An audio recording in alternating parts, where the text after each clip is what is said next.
제가 정보 시간이 남았는데 오늘 미학에 대해서 지금 보니까 우선 대상이 미학이 예술의 한 분야 아닙니까? 예술을 판단하는. 이제 저는 이게 이제 일반 미학이라면 특히 서구화된 시각의 미학은 예술학의 해석학이죠, 미학이. 예. 근데 저는 지금 불교 미학을 얘기하면서 불교 미학의 자리가 너무 애매했기 때문에, 다시 말해서 불교에는 미적 체험을 죄악시하고 배제했기 때문에 종교 체험을 통해서 미학에 도달하고자 한다. 그래서 사티치다 아란다를 얘기했잖아요. 그래서 왜 미적 체험을 이 경계했다라는 근거는 어디서 찾으셨어요? 우리 채소 고개를 주거나 예. 또 많은 개들 일장에서 제시된 것들 보면 어떤 먹고 마시는 걸 좀 배제하게 하고 있죠. 또 그리고 이 수행이라고 하는 것은 마치 깊은 산 속에서 그 고행하는 것을 수행인 것처럼 느끼는 것이 우리에게는 암묵적으로 어떤 세속적인 즐거움, 더 나아가는 정신적인 감각에 취하는 것조차 배제하게 하는 게 있거든요. 선수행에서도 그런 일화들이 많이 나왔고요. 그게 미학하고 어떻게 연관이 되는지 아직 전 잘 이해가 안 돼요. 그런 점에서 저는 불교 미학이라고 하는 것 자체를 도달하기가, 불교에서 미학이 나오기 어려웠기 때문에 대부분의 미학과 불교 미학 강의 들어가 보면 서양의 미학 개론책 하나랑 불교 미술하고 미학 개론 80%, 불교 미술 20% 짬뽕해서 쭉 하다 그렇게 끝내거든요. 저는 삭발하고 쓰면서 이런 것에 대해서 안타까웠고 이 자리에서 좀 더 본질적인 얘기를 해보고 싶었어요. 예. 그래서 불교에서는 이런 미학 자체가 마치 감각적인 쾌락인 것처럼 우리에게 적용이 돼 있고, 우리는 불교 수행자들은 그래서 근엄해야 되고 이렇게 잘 웃지도 않고 이런 근엄함이 현상적으로 많이 나왔다는 거예요. 그래서 불교 미학이라고 하는 걸 정립하기 위해서는 종교적인 체험의 끝자락에서, 다시 말해서 이런 안한다, 기쁨이라고 하는, 그래서 주체와 객체, 보는 자도 없고 보이는 대상도 사라진 이것이 완전 혼연합일됐을 때 나타난 자리가 기쁨이었고, 불교 미학은 이런 안한다를 추구해보자라고 설정해본 거였어요. 좀 설명은 되시죠? 그 말씀을 듣고 보니까 이 기독교는 신을 찬양하는 노래들이라든가 그러한 고전들이 대부분 그러한 방향이었지만 불사를 찬양하는 노래가 인도에서 만들어졌다라는 얘기는 없으니까 그 말씀은 이제 숙이 되네요. 그래서 저는 깨달음의 시각이라고 하는 걸 우리는 이미 이제 스님께서 말씀하신 것처럼 뭔가 이렇게 상정해 놓고 있어요. 부처님을 이 고귀한 존재. 근데 이것을 넘어서야 되는 게 있거든요. 부처님께서도 사실은 이런 걸 말하지 않으셨어요. 왜? 내 말에 최면 걸리지 마라. 스님께서 그랬죠. 미리 이렇게 얘기해 두잖아요. 어떤 암시를 잘 주는 사람이 있으면 당신 오늘 처사님 가서 이런 꿈을 꿀 겁니다라고 암시 딱 주는 걸 꿈꿔요. 왜? 이 사람의 뇌파가 어느 수준인지 알고 거기에 딱 찍고 들어가면 되거든요. 이런 식으로 의식 조작을 하지 않은, 그래서 저는 이렇게 지금도 왜 불교 미학 들어갈 때 종교적 체험을 통해서 갑니다는 것처럼 무척 변증법적으로 과학적으로 접근하고 싶었던 거예요. 그래서 깨달음이라고 하는 좋은 시각이 아니고 새로운 어떤 시각이라고 접근해 본 거예요. 그걸 저는 지난 시간에 얘기했는데 그걸 ASC라 그래요. 의식의 변성 상태. 일상의식이지 않은 비일상의식에서 보는 어떤 것을 차근차근 가보는 거예요. 왜냐하면 그렇게 가다 보면 뭐 하나가 있을 듯한데 지저분한 걸 치워보면 드러나거든요. 그래서 저는 이 불교 미학의 핵심을 제가 첫 시간에도 그렇게 얘기했지만, 불교 미학의 핵심을 뭐라고 한마디로 얘기하라 그러면 저는 파사현정의 미학이에요. 파사시켰을 때 금방 깨달음이라고, 우리 이미 깨달음이라고 말한 순간 이거 엉뚱한 거에 우린 전도돼 있거든요. 그래서 파사시켜 나가고 남는 그 자리에 올바르게 드러나는 그 미적 체험이 뭐냐? 저도 이제 너무 성립하고 깨달음입니다 라고 종교 체험이라 그러는데, 이런 파사를 해보자는 거예요. 근데 사라고 우리가 알고 있는 것이 과연 사냐? 그래서 여러 가지 도형들을 반복적으로 계속 이게 지금 보여드린 게 그 이유가 있어요. 그러니까 미적 깨달음은 결국은 깨달음하고 연관이 된다라는 예, 결론이죠. 비일상의식은 우리 일상의식 넘어 있는 거거든요. 금방 법화경, 화엄경 얘기했지만 한번 나중에 여러분 그 라즈기르성, 왕사성이 있는 곳에서 법화경이 설해지죠. 그래서 법화경이 설해졌더니 그 자리가 있어요. 거기 자리에 가서 이렇게 보면 뭐 거기에 어떻게 이 엄청나게 많은 존재들이 와 있었겠나, 그리고 거기서 얘기했는데 어떻게 들었겠나 하는 게 의심돼요. 우리가 이런 물리적인 시공, 우리가 알고 있는 이 시공으로 본다면 절대 이해 못하죠. 역사가 실은 저 아닌데 예. 그래서 저기 그 앞으로 이제 그 결론이 어떻게 돼 있을지 모르지만 지금까지 딱 생각은 아 이거 불교에서의 깨달음이라는 거는 별거 아니다라는 생각이 우선 들고 불교에서의 깨달음이라는 게 이게 뭡니까 정기사고 정신병자는 이거하고 구분이 없다라는 말을 들고 저는 조금 예, 뭐 그렇게 들으셨다면 나머지 분들도 그렇게 어떻습니까 다른 분들은? 네? 그거는 아니라고 보는데. 아니 오늘 스님의 강의를 듣고서 네. 오히려 이게 이제 파사하는 과정이에요. 제 결론에 도달하면 제가 이 도형의 끝자락에서 발견하고 싶은 것이 말씀드리고자 싶은 것이 있다 그랬는데 첫 시간에 그냥 쭉 개요를 얘기하다가 저도 그럼 여러분들 저 박행거사님에 대해서 역질문을 할 수 있거든. 그럼 미친 게 다른 거냐? 그 시각 잘 봐야죠. 그래서 제가 아까 이거 설명할 때 그랬죠.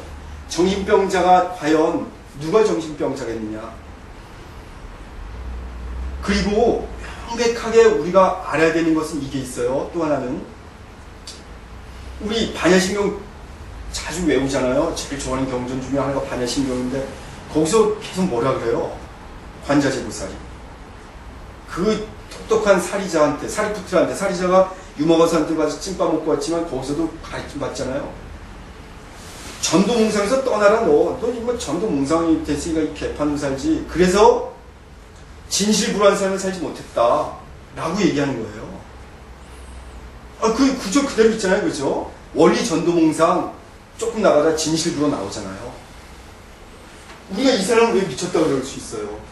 그래서 지난 시간에 이렇게 얘기하는 거 마치 잘못 들으면 뭐 싸워 이렇게 그래서 제가 지난 시간에 그 푸코 얘기를 자꾸 했었던 거예요. 그리고 라캉 얘기를 했던 거고. 그리고 저는 이런 것에서 학문적인 보편성을 끌어들이려고 하는데 저도 이 작은 많이 힘들어요. 제가 지금도 그랬잖아요. 그죠?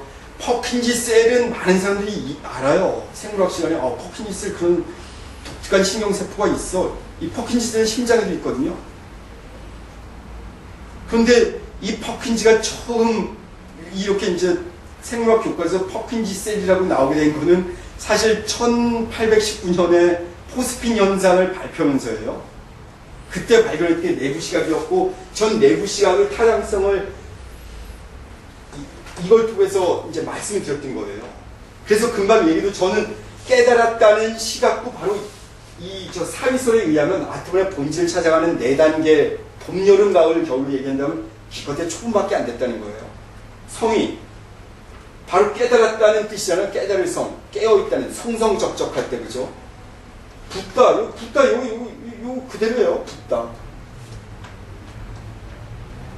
그래서 저는 우리가 너무 선입견을 갖지 않고 접근을 볼 필요가 있어요. 잠깐 이제 저는 스님 이제 질문해 주신 걸 몇 가지로 좀 말씀을 들어보면 저는 각형 권사님께도 그럼 얘기가 될 텐데 불교 미학을 저는 원형 체험으로 찾아보고 싶은 거예요. 근본적인 자리. 불성의 자리가 생명이라면 연기라고 한다면 연기를 본 자는 열을 받다고 아주 구체적으로 나와요. 연기가 부처냐라고 얘기할 수는 없을지 몰라도 연기를 본 사람, 연기를 깨달은 사람은 부처를 받다라고 얘기하시거든요. 그래서 저는 불교 미학이 연기를 찾아가는, 연기를 보는 시도이고 원형, 그 자리에서 원형 체험을 할 수 있을 거다. 근본적인. 그래서 이거는 부처님, 불교도인들이 만이 아니라 모든 인류가. 그래서 저는 지금은 멸종한 태즈메니아 부족의 안각화까지 얘기하는 거예요. 그들이 멸종했기 때문에 더 이상 변형되거나 왜곡되지 않고 그대로 생생하게 그 역사적 시점이 그 멸종한 시간과 지금이 바로 있다 있을 수 있는 있다 있을 수 있겠죠. 그렇게 된다면 그죠? 이런 자리 때문에 전 태즈메니아의 암각화를 얘기했던 거고요. 그리고 또 하나는 연기법에 의하면 현재 지금 여기에 내가 중요해요. 그죠? 다른 자리가 아니고 부처님의 눈이 아니고 내 눈이 중요하죠. 그래서 우리 불교가 더 위대한 거는 살불살조까지 얘기하잖아요. 야, 부처만 하면 뭐 죽여라. 부처가 너의 앞길 가로막았다면, 다시 말해서 깨달음이라는 걸로 조건화되어 있고 학습화되어 있어서 최면 걸려 있다면 그런 깨달음도 버려라 라고 얘기하는 게 불교의 위대함이에요. 저는 이 불교의 깨달음이 그렇게 들었다 해서 저도 순간적으로 이건 조금 더 이 불교 깨달음이 아니 미친놈들의 틀은 뭐 이것이 아니거든요. 오히려 더 거룩한 게 있어요. 그리고 저는 예수의 체험 자체도 무척 긍정적으로 봐요. 이런 점에서는. 왜냐면 저 자신도 30일, 한 40일 정도 단식을 해본 적이 있는데, 그땐 달라. 좀, 뭐랄까, 좀 또 다르더라고요. 한 21일 정도만 단식을 딱 하면, 저는 그랬었는데, 제가 이렇게 얼마 전에 뭐 수술도 하고 거의 사경을 헤매다가 일어나서, 근데 무척 제가 단단해요, 체격이. 47인데 남들이 보면 47으로 안 봐요. 훨씬 젊어 보이고, 실제 뭐 이렇게, 요즘 이제 잠이 좀 이 회복 기간이 좀 많은데, 잠이 많지 않아요. 근데 21일 단식을 이것도 제가 훨씬 젊었을 때 해봤었는데, 그렇게 하면 하루 30분 이상 잠을 자지지가 않아요. 잠깐, 뭐 5분 정도씩 잠깐 잘 수는 있어도 30분 이상, 뭐 1시간 이상 잠은 오질 않았던 체험이 있어요. 그리고 그때부터는 아주 독특한, 그러니까 우리가 얘기하는 뭐 힘, 사, 뭐 이런 얘기를 하죠, 그죠? 비타르카, 빗자라, 뭐 이런 얘기를 하는 게 있는데, 더 섬세한 정신현상, 바로 관함의 힘이 생기는. 이 자리로 가면 좀 어떤 독특한 현상들이 많이 일어나요, 아무튼. 그리고 있으면 무슨 일이 일어날지 예지가 가능하고요. 있으면 무슨 일이 있을 것 같은데 왜지 싶으면 그 이유가 왜인 것까지 이렇게 좀 자득이 되더라고요. 누가 올 것 같아요? 그 사람이 왜 오지? 이미 그거 정답이, 내가 이 한 생각 오는 순간 이미 이렇게 느끼고 있어요. 근데 그 사람이 오면 그 얘기를 그대로 하고, 좀 독특한 건 있었던 것 같아요. 그러면서, 그래서 전 이런 체험 속에서 이런 것들을 좀 존중하게 됐고, 예수의 그런 어떤 비일상의식에서 도달한 것이 그것이었다면, 저는 붓다의 체험도 어떤 이런 일상 체험은 아니다. 금방 말씀하신 것처럼 법화경이나 화엄경, 물론 법화경과 화엄경은 부처님의 친설은 아니어서 좀 얘기가 이렇게 되면 이제 복잡해져요. 화엄경 부처님 직접 얘기하는 건 아니죠. 니까야라든지 이런 초기 경전 구분을 해내잖아요, 그죠? 근데 하지만 이런 것들을 써내기 시작했던 사람들은 붓다의 선정 가까운 곳까지 갔다 왔고 세존께서 얘기한 어떤 것들을 이해하고 얘기할 거예요. 그래서 우리의 시각은 제대로 보고 있지 못하다고 얘기해 주는 거예요. 그래서 저는 불교 미학을 이렇게 보는 것으로부터 계속 찾아가고자 했던 거고요. 그 세뇌에 대한 얘기를 하면 우리는 기본적으로 우리가 지금 세뇌되어 있죠. 이 TV 방송에 연평도 사건 하면 전쟁이 일어나는 거 아니야 불안해지고 있죠. 신문에서 요즘 경기 좋다고 몇 번 얘기하면 좋아진 것 같이 느끼는 사람 충분히 있고요. 이걸 안 믿기로 최면돼 있거나 학습화되어 있는 사람들은 정부 발표는 늘 그렇지 뭐 서민들 봐봐 늘 어렵잖아 라고 이미 결론 다 내려 있어요. 설득해서 이 사람이 생각을 바꾸기는 어렵죠. 우리 일상 체험 이렇게 살아보면 그렇잖아요, 그죠? 감정은 좀 바뀔 수 있어요. 되게 싫었던 사람이 같이 술 먹고 얘기하고 뭐 어깨동무 하다 보면 좋아질 수 있는데 기본적 생각들이 세뇌되면 이건 참 바꾸기는 어려운 것 같아요. 제가 그래서 아까 왜 러닝머신 얘기를 했죠. 러닝머신 타고 한참 있다가 나오면 그렇다고. 우리의 정신도 이런 조건화되어 있거든요. 그래서 락강 얘기를 했던 것도 이 최면되는, 조건화되는, 학습화되는 그 장소는 이런 어떤 의식 상태가 아니고 비의식 상태예요. 그래서 왜 공부 잘하는, 우리가 이 의식 상태까지 활성화시키려면 뭐라 그래요? 공부 쫙 해놓고 잠자라고 그러죠, 그죠? 이때 기억 잘한다고. 그래서 잠잘 때 공부 잘하라고, 왜 뭐 요즘 막 중고생들이 그 사는 게 열풍이라는데 무슨 공부 잘하는 게 뭐죠? 뇌학습기? MC 스퀘어. 이런 게 그래서 장사가 되는 거예요. 또 효과가 있어요. 일정한 잠자면서도, 보통 사람들의 뇌파는 잠자면서도 이렇게, 이런 거 보면 잠 안 자요. 매일 망상 피우죠. 잠잤다고 느껴요. 그래서 요즘 실제로 잠자고 아침 일어나는 사람들한테 물어보세요. 도시민들한테. 잠자니까 개운하죠? 개운하게 일어나는 사람 거의 없어요. 찌뿌듯하죠. 왜? 에너지 소모가 자꾸 되는 거예요. 방전되고, 충전하면서 방전되는 거예요. 정말 충실하게 방전된 사람들은 어린아이들 보면 알아요. 애들 한번 이렇게 한 2-3살, 2살, 3살, 요즘 그런 애들이 있을지 모르겠는데, 걔들 한번 보면 아주 녹초가 될 때까지 놀아요. 땀 팍 흘리고. 근데 걔들 잠 푹 자면 한두 시간이면 바짝 쌩쌩해요. 이런 잠은 우린 자지 못한다고요, 이미. 학습화가 이미 아주 노골적으로 되어 있는 거예요. 그래서 우리 꿈조차도 학습화되는 꿈 꿔요. 뭐냐면, 신심이 좋은 불교인들은 꿈 꾸면서 종교 체험에 가까운 거 하면, 스님 나타났다, 부처님 법당에서, 또 저기, 신심 좋은 기독교인들은 예수님 봤다, 뭐 이래요. 그래서 실제로 죽어갈 때도 평소에 이 세뇌된 결과를 학습해요. 네. 불교도인들 죽잖아요. 염라대왕 나타나고 부처님 만나고 그래요. 기독교인들은 매일 학습했기 때문에 만나. 그래서 더 쉽게 기억해요. 각국 나라마다 부처님상이 다 다르죠. 그럼요. 그리고 우리나라 부처님들만 해도 그래요. 이게 고려시대 때, 조선시대 때, 조선시대 때도 정조 때도 불상이 많이 만들어지고 세조 때 만들어지죠. 그때 누구 얼굴이 주로 그려져요? 그 왕의 얼굴이죠. 정답이 탁탁 나오잖아요. 실제로 그래요. 저기 그 정조가 자기 어머니 그 이렇게 막 모신 데가 파주에 보광사라는 적 있어요, 그죠? 보광사 가서 그 부처님 보세요. 그 목불 정조 얼굴 그대로 갖다 돼 있어요. 정조 저기 어사 임금 얼굴 비교해보면 거의 그대로예요. 더 나가서 얘기할게요. 여기도 이제 그런 것이 있는데 제가 이제 학습화 최면 때문에 그래서 저는 이 시간을 통해서 계속 의식화되어 있는 세뇌되어 있는 것으로도 벗어나라는 얘기를 계속 하는 거예요. 다른 게 아니라 세뇌되면 될수록 인간은 전도 몽상의 세계로 점점 더 깊이 가요. 가면 갈수록 자본주의 점점 더 커지고 있잖아요. 그래서 뭐 역사의 종말, 프랜시스 후쿠야마 이런 사람이 그러잖아요. 자본주의 이후에는 없대. 자본주의로 역사는 종결됐다라고 구라막쳤어요.